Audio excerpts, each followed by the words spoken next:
প্রশ্ন আসে, খামেনি এখন কোথায়?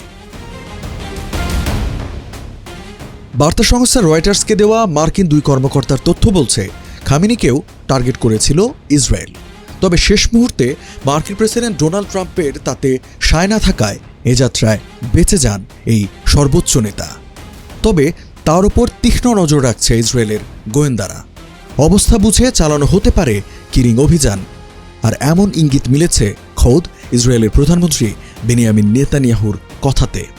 রবিবার ফক্স নিউজকে নেতানিয়াহু এই হামলার উদ্দেশ্য সম্পর্কে বলেন, ইরানে শাসন ব্যবস্থার পরিবর্তন অবশ্যই ইসরায়েলের চলমান সামরিক অভিযানের ফলাফল হতে পারে। নেতানিয়াহুর এমন কথার আভাস মেলে শুক্রবার ইরানে চালানো সামরিক অভিযান অপারেশন রাইজিং লায়ন নামটি ভালোভাবে খেয়াল করলেও যে নামের মধ্যে লুকিয়ে আছে গোপন বার্তা।